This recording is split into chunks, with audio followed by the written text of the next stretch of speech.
السلام علیکم ورحمۃ اللہ وبرکاتہ لک الحمد یا اللہ الصلاۃ والسلام علیک یا رسول اللہ الصلاۃ والسلام علیک یا حبیب اللہ صلی اللہ تعالی علیہ وسلم۔ دوستو، میں محمد اسماعیل حسین نوری اور آپ دیکھ رہے ہیں ہمارا چینل شریعت مطہرہ کا حکم اور کیوں۔ دوستو، میں آپ کو آج بتاؤں گا کہ قرض کتنی خطرناک چیز ہے۔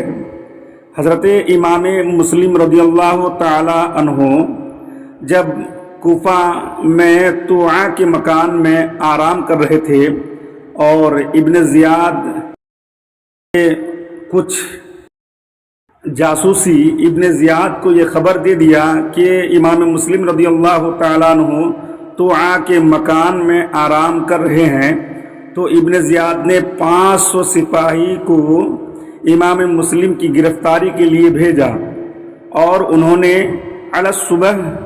صبح ہی طوعا کے مکان کو گھیرے میں لے لیا۔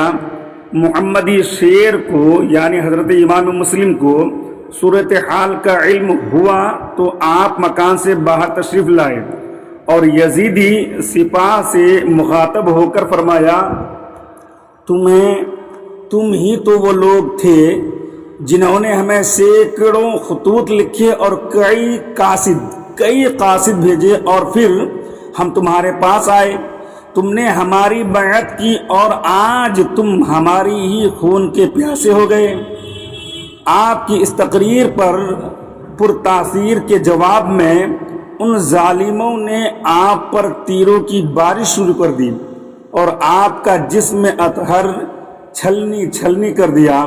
کسی نے تلوار کا وار کیا تو کسی نے نیزے کا وار کیا، مگر قربان جاؤں آپ کے حوصلہ اور صبر استقامت پر، اور فدا ہو جاؤں آپ کی ہمت و شجاعت پر کہ آپ نے باوجود تنہا ہونے کے ان باطل پرستوں کا جواں مردی سے مقابلہ کیا۔ بالآخر آپ لڑتے لڑتے فرش زمین پر گر گئے۔ انہوں نے اٹھایا اور زخمی شیر کو ابن زیاد بدنہاد کے دربار میں پیش کر دیا۔ ابن زیاد نے امام مسلم کو دیکھا تو کہا، اب بھی وقت ہے یزید کی بیعت کر لیں تاکہ آپ کی زندگی بچ جائے، مگر محمدی شیر نے بڑی جرأت و ہمت کے ساتھ انکار کر دیا۔ آپ کے مسلسل انکار سے مشتعل ہو کر ظالم نے جلادوں کو حکم دیا کہ انہیں دارالامارات کی چھت پر لے جا کر شہید کر دیا جائے اور آپ کی لاش کو اوپر سے زمین پر پھینک دیا جائے۔ اللہ اکبر۔ دوستو، سوچئے گا، چنانچہ ہوا ہی ایسا۔ جلاد آپ کو دارالامارت کی چھت پر لے گئے۔ جلادوں نے آپ کو شہید کرنے کا ارادہ کیا تو آپ نے فرمایا کہ مجھے شہید کرنے سے پہلے میری چند وصیتیں سن لو۔ پہلی وصیت تو یہ ہے کہ میں نے فلاں شخص سے یا فلاں شخص کا قرض مجھے دینا ہے، میری ذرہ بیچ کر میرا قرض ادا کر دینا۔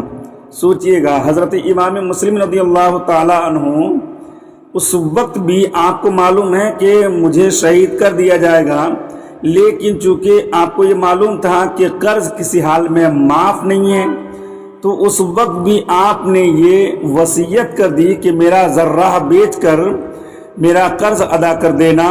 اور دوسری وصیت یہ ہے کہ میں نے اپنے بھائی امام حسین رضی اللہ تعالیٰ عنہ کو خط لکھا ہے کہ کوفہ تشریف لے آئیں، انہیں اطلاع کر دینا کہ یہاں تشریف نہ لائیں۔ آج کل دیکھیے، اگر کوئی کسی سے کچھ پیسہ لے لیتا ہے تو دینے کا نام ہی نہیں ہے۔ ان کو بار بار اگر تقاضا کیا جائے تو دشمنی ہو جاتی ہے اور بغض عناد میں زندگی گزار رہے ہیں۔